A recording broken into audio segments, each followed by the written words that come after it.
The broadcast is now starting. All attendees are in listen-only mode. Good evening, everyone. I want to welcome you to the Man Want Woman webinar for Wednesday, July 31st, 2013. My name is Mike, and it is a real pleasure to be here with you tonight. Tonight's topic is dating and the friend zone, and we're going to be doing a couple of things. We're going to be talking about men and how we feel about the friend zone. We're going to be talking about how guys end up in the friend zone. And we're going to be offering some strategic tips and possibly some perspective that'll make the friend zone both easier to avoid and to tolerate. We're going to talk for a minute or two about what Man Want Woman is up to this month. And finally, we're going to take some of your questions. And once again, feel free to email in any of your questions as they come to you. I will try to get through as many as I can during the 60 minutes of this broadcast. But in case I don't, please know that I do have your emails and will be getting back to you personally over the next several days. With that being said, let's get started. So the friend zone is, in fact, the worst thing to happen to regular guys since Hugh Jackman. This is the biggest stumbling block to most men who would consider themselves nice guys. The most damning words a nice guy can hear are from a woman are, "You're a great guy and all, but I just don't look at you that way." Or, "You're like a brother to me." And we're like, is there any chance I can be a West Virginia brother? Help, please. Um, I can say personally, I've spent more of my youth trapped in the friend zone than most doctors spend in medical school. So I feel very comfortable speaking on this particular matter. Men hate and will do anything to avoid the friend zone. We will run away. We will find other stuff to do. We will pretend we have other stuff to do. We will break up with her as a friend. I don't know who does that, but and we will fake our own death if necessary. Sometimes we try to make the best of it and see if we can get with any of her friends, but because we didn't know what we were doing, we obviously didn't know what we were doing to end up in the friend zone with her. We still don't know what we're doing when we interact with our other friends. So now suddenly we're in the friend zone with like 6 friends, and we have no money, and we're very sexually frustrated. And the more enterprising of and desperate of us will resort to catcalling uh, and generally being rude, so that it's very clear we don't want to be friends. But that has a even lower success rate than the friend zone. So the question remains: why do men hate the friend zone so much? So much. The friend zone combines two things that men are less than enthusiastic about left to their own devices: listening and not having sex. It's kind of a double header there. And it's a triple play of emasculation. We consider our friendship, our companionship, our free time, our attention to be one of the most valuable things we have. Um, it's our palace, and we give it up, and we don't get sex in return, and that's emasculating. Um, it's a new relationship, but it's a weird relationship in that it has a glass ceiling in it from the start. Most authentic and natural organic relationships have kind of no limit. You know, if you're with a guy friend and he's like, "Help me move," and you're like, "No," he's going to look at you a little differently. He's going to keep you at a distance because he knows you won't go the distance for him. And I don't know how immature we are in our subconscious brains. We're like, "If you were friends, you would blah, blah, blah." And it's a ceiling. And fair or not, um, we resent it. And especially because it's not a ceiling of our choosing, we feel powerless. Um, Beyond the glass ceiling in the relationship, there's the confidant factor. Eventually, say you muster up the stomach to attempt a friendship with this woman, eventually she is going to get to a point where she's comfortable enough with you to start confiding to you about other guys. And they're not never nearly as great a guy as you are, unless she happens to meet Hugh Jackman. Um, but the fact of this further rubs our faces in our own failure and makes us feel more impotent than we already do. So, from our perspective, our companionship is a palace, and we look at your sex as a palace, for better or worse, your company, whatever. And the rub with the friend zone is that girls seem comfortable squatting on a man's friendship, kind of like a homeless person in a condemned house. And we as men are stingy and hate any freeloaders who we don't think pull their weight. It doesn't matter who they are. Ever see a father with their son who's living at home and not bringing any bills? He hates them. It's the same with women in friendships. Now, on the other end of this, women, they don't understand. They feel betrayed. Questions pop up in their mind. Why doesn't he want to be friends with me? He seemed like he wanted to be my friend.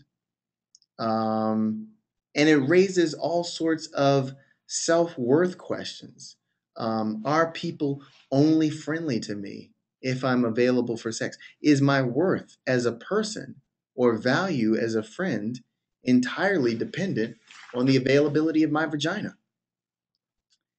And I have to be honest, they are not wrong to be dismayed.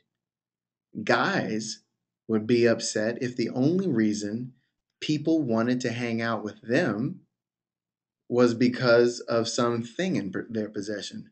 We wouldn't like it if people hung out with us just because we had a boat or a new grill or a car or a lot of money or a vagina. It's not fun. We would be upset if the only way a person would hang out with us is if that person got to put their penis inside our body. That's kind of an intrusive condition, and we would be salty about it, no pun intended. Um, uh, Everyone kind of, there's this popular culture, thing that women aren't fun to hang out with. It's fun to joke about in comedy clubs and on television. Everyone seems to think women suck to hang out with, including a lot of women. If that is in fact true, it's in part true because hardly anyone neutral ever hangs out with them just to hang out. Hot girls, in particular, have very little practice hanging out with anyone honest because everyone around them has some sort of agenda. So, how do we as guys end up in the friend zone? We confuse the situation from the start when we first met. Um, they think we just wanted to be friends because we acted like we just wanted to be friends. Um, we end up in the friend zone because we hate and will do anything to avoid rejection. Um, and determined not to be turned down outright, like at the beginning, as soon as we approach, we never put forth a coherent declaration of our intentions. We refuse to try to define our desired role in a woman's life. So eventually, she defines it for us. She defines it based on what she thinks we want, which is we were acting like we wanted friendship. She defines it based on what is both comfortable for her and least demanding of her, which is friendship. And she defines it based on something she wants and rarely gets offered, friendship. But the end result is that the relationship is defined for us. Having the relationship defined for us in the face of deeper intention is the first emasculation. Ultimately, this is all our fault. We thought we were being clever and being like a good car salesman or something, doing a soft sell, but in actuality, it was a no sell technique. So to get out of the friend zone, to avoid it, we have to make our intentions clearer at the risk of more rejection up front. Because once that relationship is formed, it's kind of like a person. Uh, it has characteristics, it has a nature, and it can't just change what it is. You'll destroy it. So, how do we avoid the friend zone and rejection? We have to make peace. We have to understand rejection is not the end of the world. We have to understand the friend zone is not even the end of the world. They're both kind of related to each other. We have to shift our focus from trying to win or lose something or gain something and just shift our focus to fun, being silly, enjoying ourselves. Uh, the less we care, the less we're driven by our fear of rejection or the friend zone, the more successful we're going to be. It's kind of like boxing. You can't try to do that pretty. You got to get in there. Um, so how do we stop caring uh, about failure enough to make peace with it and do what we as men are supposed to do out there? Um, well, what turned out to be very helpful for me was understanding three basic truths.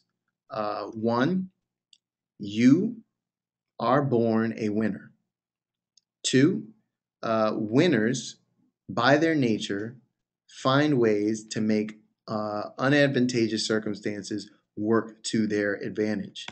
And three, failure with women does not mean you are a failure as a man. You understand those truths, making peace with rejection in the friend zone is going to be a lot easier. We're going to talk about each of these. Born to win. Every time a man has an emission of semen, there is hundreds of thousands, there are hundreds of thousands of millions of sperm cells sent down the birth canal in pursuit of that one egg. The fact that you are the sperm that won is a remarkable achievement. You are a miracle. All the others of hundreds of thousands or millions died. Of all the eggs that passed through this woman's body, over the course of a calendar year, you're the one that got fertilized. You are a victory. Being born is an even bigger deal because that's the closest most people come to death. Being born healthy, successfully, is an amazing natural accomplishment for mother and child. And the biggest natural accomplishment is just surviving to adulthood. If you are old enough to be listening to or watching this webinar, you are of an age to be mating. In the animal kingdom, a study just came out this week arguing that the reason monogamy occurs in some mammals is so that the males can stick around long enough to make sure their offspring survive to adulthood and the age where they can mate. This is the greatest accomplishment in the animal kingdom. And if you talk to your fathers or grandfathers, you will find that that rates highly in their life experiences as well and points of pride. Having said that, there is nothing on this earth any of us are ever going to do that is going to rival not being overtaken by death. Just living here is a massive achievement. Knowing that, we can all afford to relax because there's nothing here to validate anymore that is ever going to matter as much as that. We can pursue what we want to pursue. We can explore what we want to explore, but it's merely to see if we can do it, to see if because we want to do it. but we do not need to keep proving ourselves, and we especially don't need to keep trying to prove ourselves with the attainment of women as though they were something to be attained. Knowing that, our focus can shift from trying to validate our existence to enjoying it and celebrating it. Every day is a party because every day is a miracle. If you take that attitude into it, um, your life becomes a celebration and you begin to tap into your inner rock star energy. And it's not just about celebrating you, it's about inviting others who are alive to enjoy the process of being alive with you. This sounds really, metaphysical and philosophical, but this is the heart of what makes mojo and charisma work. It's that positive energy that makes other people around you feel good. Winners find ways to use setbacks to their advantages. Every road to great success is paved on bricks of failure. Now, in the realm of the friend zone and rejection, there are four main types of failures that paralyze men and frustrate us into inaction. The first scenario, she only wants to be friends, but you don't like her enough to be friends. You want to get down on the whole situation. Oh, this sucks, blah, blah, blah. But in fact, you have just been done a huge service, because if a woman is not cool enough for you to want to be friends with her, do you really want to hang out with her? Do you want to date her? Uh, you spend a lot more time in a relationship hanging out than actually having sex. So it behooves you to check out her people skills and make sure you are not signing up for a subscription to a crazy person. Now, the second issue, she only wants to be friends and you do like her, you just wish you could have sex with her. Provided you can let go of the fact that you can't have sex with her and there are plenty of other fish in the sea, uh, the friend zone is not really a bad thing here, because nothing will prove better practice for talking to and hanging out with women than talking to and hanging out with women you can't have sex with. It forces you to actually get to know them as individuals and the female gender in turn. So if you are lucky enough to have a few female friends, try to take them out at least once a month for lunch or dinner. You will be surprised how much you learn just from hanging out without an agenda, and you may end up with a lifelong friend. The kind of type where, when you finally find your real woman, she's looking sideways like, who is this woman who's always around, smiling in your face? I want to cut her.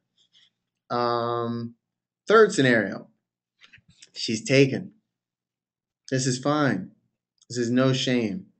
Uh, she's not available to date you, then you just saved yourself the time you would have spent wondering about what could have been. The answer is, if she's not available, then nothing could have been.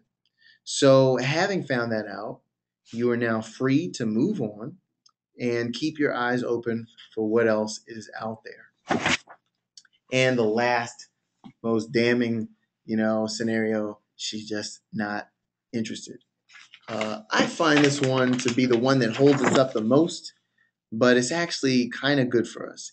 If a woman is not attracted or irresponsive to you, then you just saved yourself all the heartache that comes with trying to connect with somebody who's just not really into you. Trying to force that connection makes a used car salesman out of you and disrespects your product, what you are.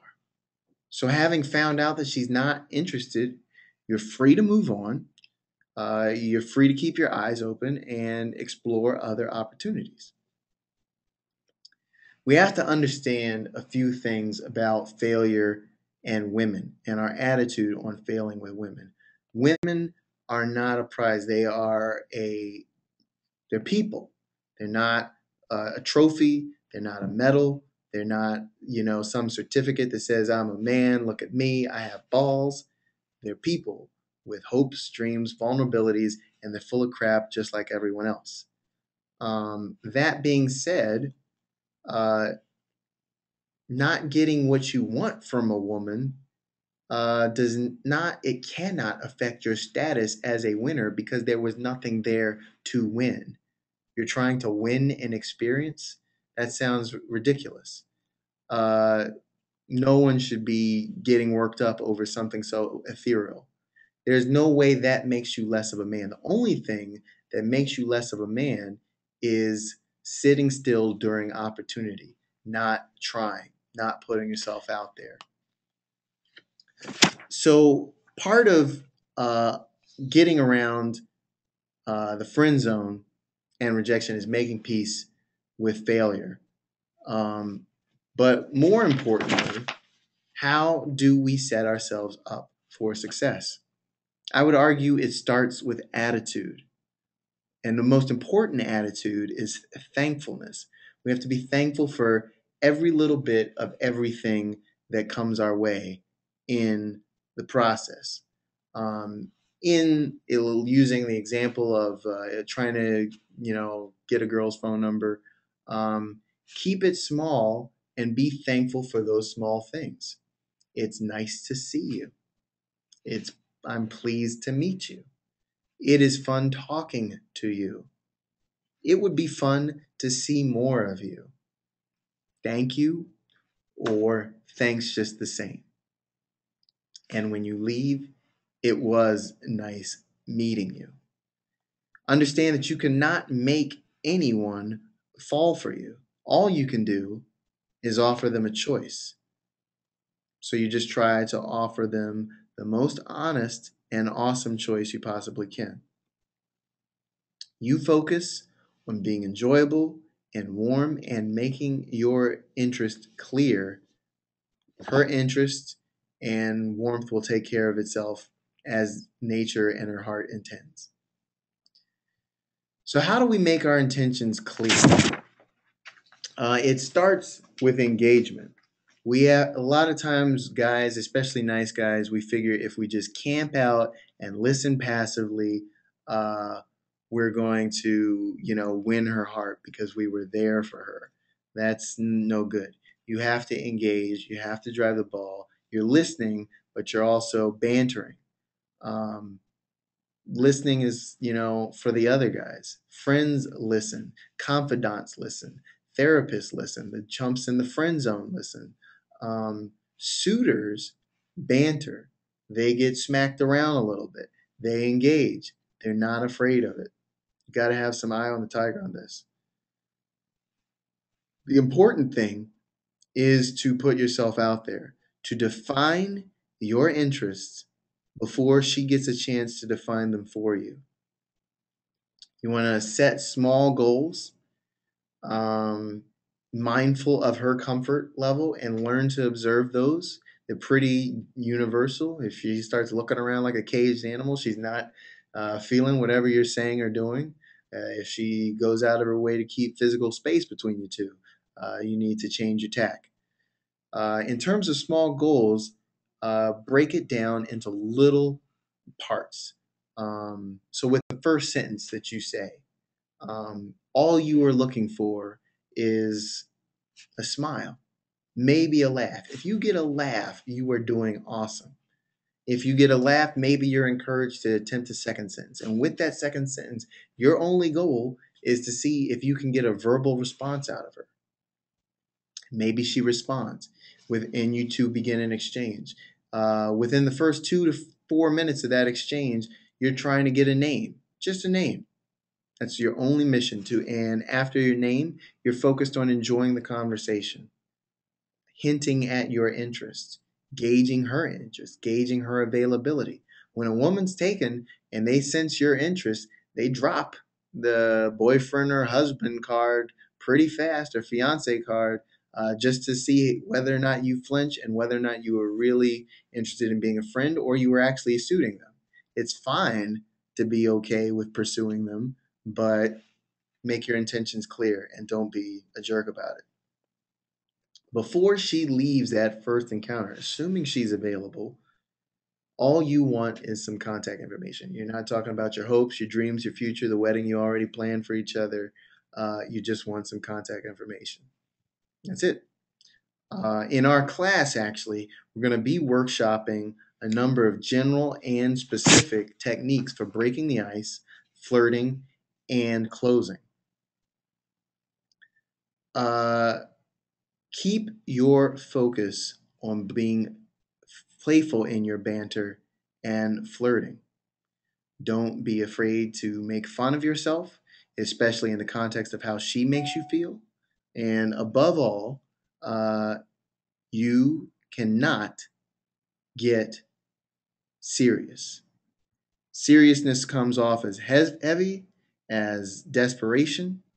Seriousness says that you are that is really important to you to get whatever you want from her, and not getting it will disappoint or hurt you.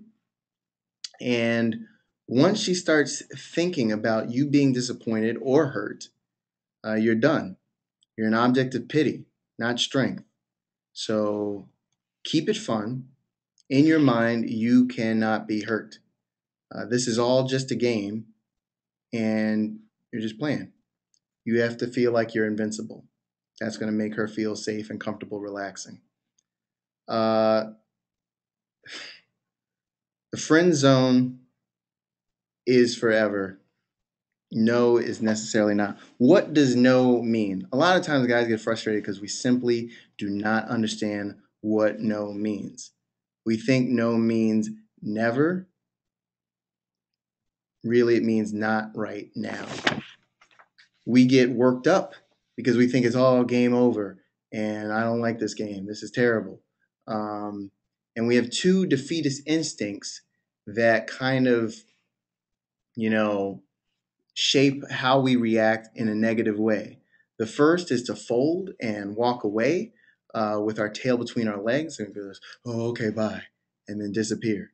And the second is to get belligerent and lash out real loud and offensive and pretend like we didn't really like the woman anyway.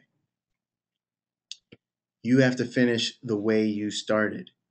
You have to finish thankful, warm, confident, positive, um, and find a way to deliver a compliment on your way out. Very often, being genuinely cool, or at least not angry, accepting in the face of rejection, is a great turn on. That's actually how my fiance and I managed to get together at many different points in our relationship. To do this, every man owes it to himself to prepare to fail. You have to understand how we can intelligently react to not getting what we want. We have to prepare for rejection as well as acceptance. Um, Figure out a positive response. Failure is an eventuality. Um, and figuring out a response to that will allow both us and whatever woman we're getting rejected by to feel better for having experienced the encounter. A very important thing is to stand our ground long enough to respond gracefully. The natural response to getting turned down, and no matter which scenario it is to flee the scene of the crime, scurry away into the shadows, and dodge from all the eyes that we think just watched us go down in flames. If you just take your time, stand tall, finish the conversation, do not apologize, and end on positive terms, you walk away with your head held high. There are some prototypical responses, that can help you. If she's not interested, oh, I was just going to feel like a dope the rest of the day. If I didn't ask, you seem really cool. You enjoy the rest of your night. If she has a man, oh, you have a man that figures. I just had to ask. He's not here because I don't want to get beat up in my good T-shirt. He's lucky. It was nice to meet you. If he ever gets unlucky, you shoot me a line. Give her your business card. Have business cards. Those are a big help. I can't. Yeah, business cards are awesome. Um, if her man is there, compliment him, congratulate him on getting such an awesome woman, make him feel better. This stuff happens. It doesn't have to be a big deal or a stab worthy offense.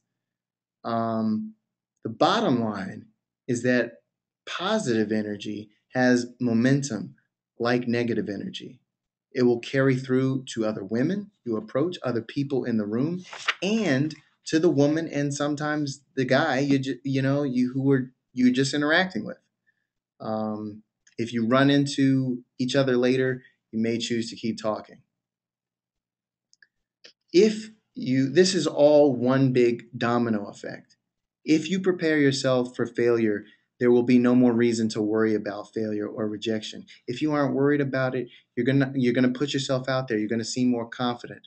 If you put yourself out there, women are not going to get confused. They're not going to wonder what you want, uh, and they're not going to chuck you in the friend zone. And this is going to lead to a better love life for you, and women are going to enjoy knowing you more and have more honest friendships with you.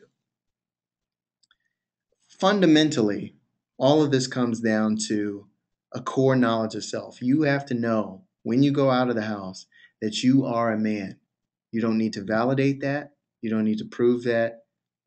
You should just be comfortable in your own skin. You should know that you are a good man, a man of value. And every day that you are on this earth, you're getting to be a better man than you were before. Um, it is a matter of time. As a good man, you are eventually going to find a good woman if that is what you want. And the women you do find are going to be part of the road you travel to the woman you do find. But the path you're taking, the road is going to be worth traveling. That concludes the friend zone portion of tonight's webinar.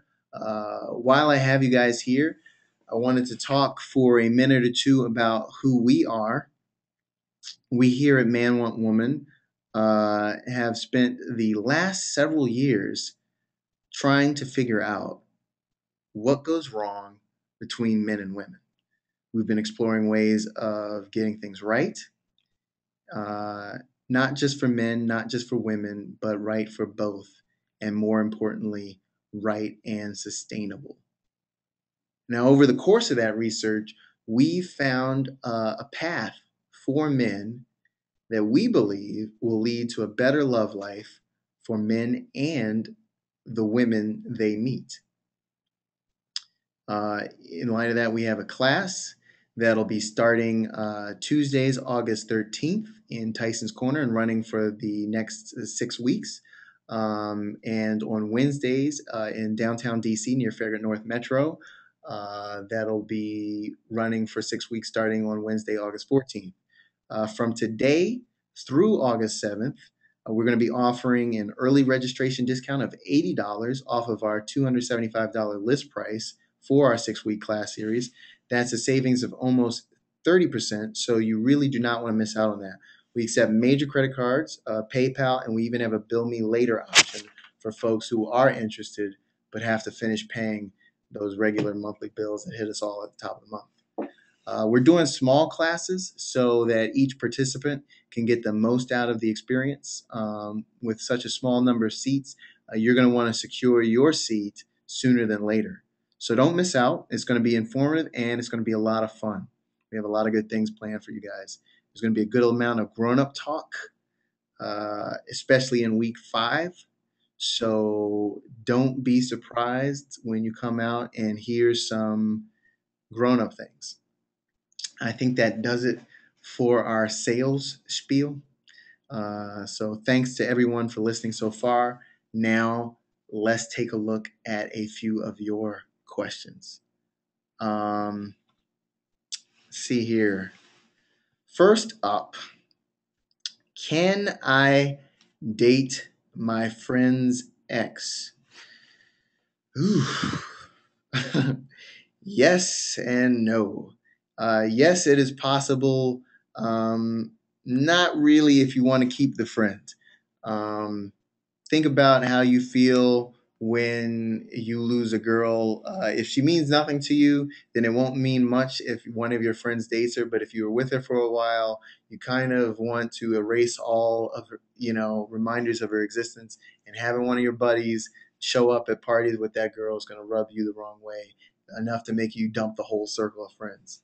Um, I would gauge him if he still seems emotional about it, or still talking about her. Then I would opt out. If it's been more than a year and he's clearly moved on, then broach it with him and see what happens. What else have we got here? How do I date a girl on the cheap? You are in luck because Washington, D.C. is one of the most affordable cities to date someone when you have no money, as all of us have often been in that spot. There's a lot of great options if you do have money and want to blow a ton of cash, but there's so much great culture here. I always start with the National Mall. Most of the museums there are free, and work my way through that. The Washington Post and the newspapers are always advertising free cultural events. Sometimes they're large events that fill up the whole National Mall. Sometimes it's just some little art thing or music showing in some library or coffee shop. There's a lot of ways for you to get creative, um, and save the money for the meal, where it's pretty hard not to do. It's pretty hard to do that without spending money. What else have we got here? How do I know when a woman is into me? I would say that it varies based on the stage of the relationship that you're at. When you're just talking, I would say look for the what I call the lingering smile, like she's waiting for you to hear what you're going to say next. Um, Often they'll be looking down slightly while they're doing that. I don't know why. Maybe it's some weird Japanese thing we all have. I don't know, but that's stupid. But it's there. Um, Physical proximity is a good tell. If she touches your arm, um, that's usually a kind of a green light, but not always. Depends on if she's real friendly. Pay attention to see how she reacts with everybody. She does it with everybody. It doesn't mean very much. Um, but put out constant feelers, and her responsiveness, her enthusiasm, and her response time will tell you everything. You're going to test something. Maybe you'll test getting into her physical proximity. Does she retreat? Does she hold her ground? Does she advance? Um, if you text her, how soon does she respond? If you email, all these things tell you her level of interest. Is she making herself available to you? If you're not seeing those things, then maybe you want to hang back and possibly explore other opportunities. Hmm. How soon should I expect to have sex or some form of physical contact? Uh, feel that as the guy, our role is to go kind of we're kind of driving the show there a little bit, going as fast as our little engines will let us, and the girls are the brakes. And so just respect your brakes and, um, you know, ride as hard as you can, threading the needle, walking the line of her comfort level. Um, it starts pretty slow in the beginning, but, you know, if she's into you, she's not going to make it that hard unless she's super religious, and then you got to take a slightly different pace. Um, the less urgent, it's weird threading the needle between aggressive without seeming urgent or desperate, but the less urgent you seem about it, the better it'll be. I would say that if you go more than, I guess, the standard 3 or 4 dates with no physical contact, you're probably in the friend zone. And if you don't dump her entirely, you at least don't want to turn down other dating opportunities out of some misplaced sense of monogamy to her. How long should I wait to text, email, or call? I think the rules vary for each.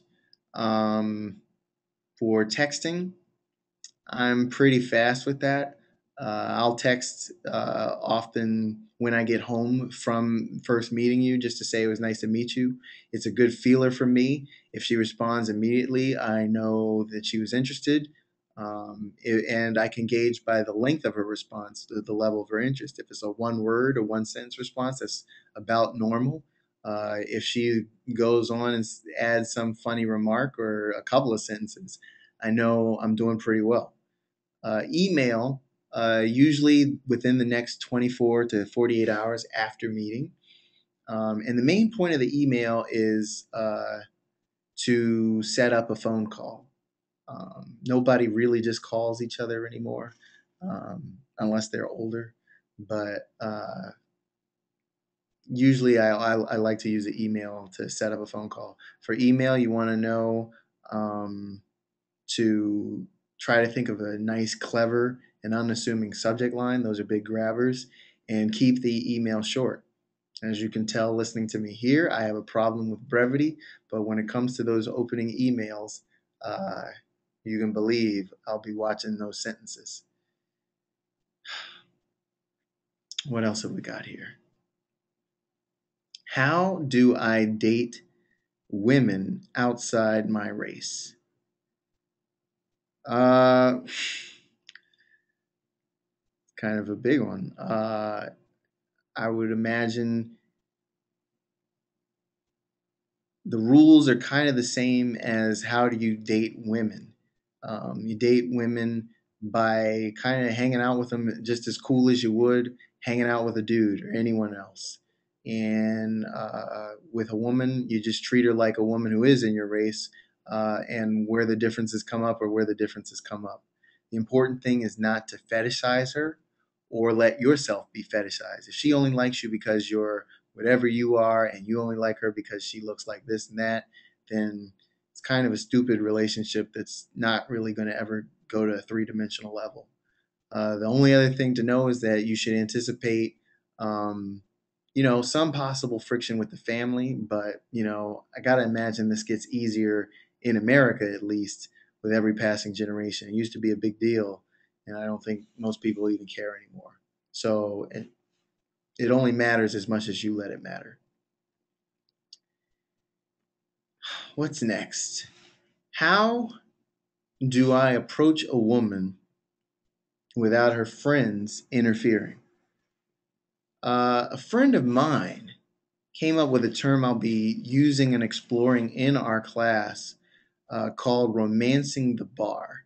And the idea of romancing the bar is that when you want to, court someone in a bar or a public setting or surrounded by a lot of people, it's sometimes not best to just go in like a laser. What you have to do is build up a little mojo momentum and kind of bring a little extra life to the entire party and make everyone feel good. So it doesn't feel like you're just a wolf, you know, honing in on her specifically. That's a lot of pressure. And you just happen to also be making her feel awesome for being around you. With a circle of friends, you have to kind of be prepared to romance them all while being clear about your focus at the appropriate time. And this is often where wingmen come in handy because they can help you bring a little more positive energy, deflect and absorb the attention of the friends, and provide you with an opening to, focus on the girl you're actually there to talk to. In our class, we will be exploring the concept of wingmen and how to be a good wingman and have some exercises and activities around that. What else have we got here? I think my girlfriend may be cheating on me. What should I do? You guys coming with it.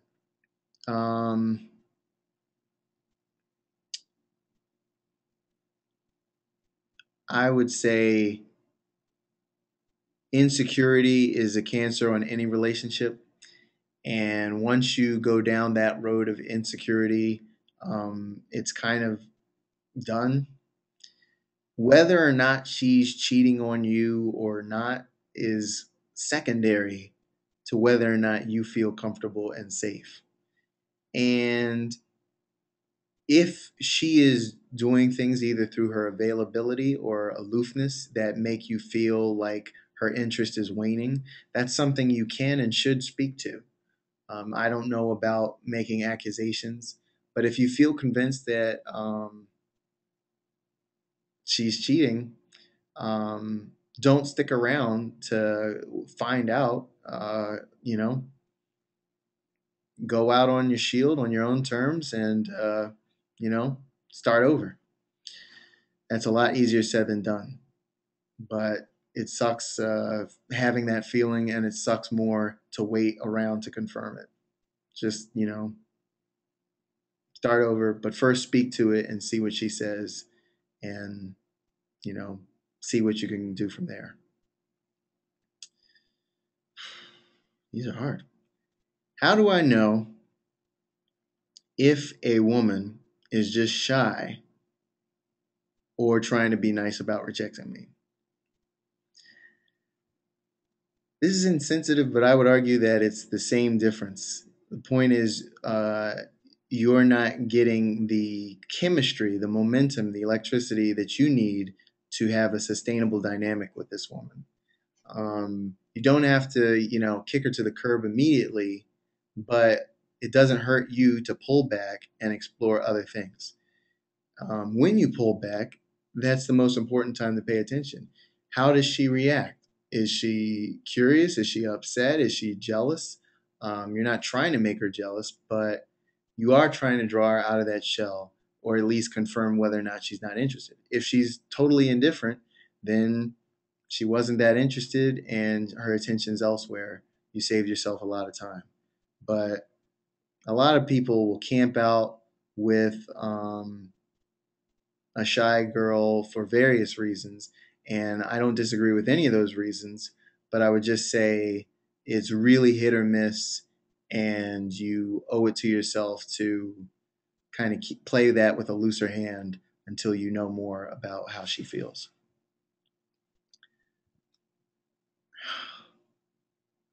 You guys and the exes. How long do I have to wait before making a move on a woman who just broke up with her ex? Again, as with your best friend's ex, I would say until she stops talking about him. You can dive in there right in the aftermath. I actually did that with my fiance, but you become part of the rebound experience. And once they're done getting their marbles together after the rebound, they want to shed everything that reminded them of the pain of whatever. And you're just not going to take just broken glass. You're going to get cut. So give it some time. Um, make your interest clear, but don't overcommit until you're sure she's over.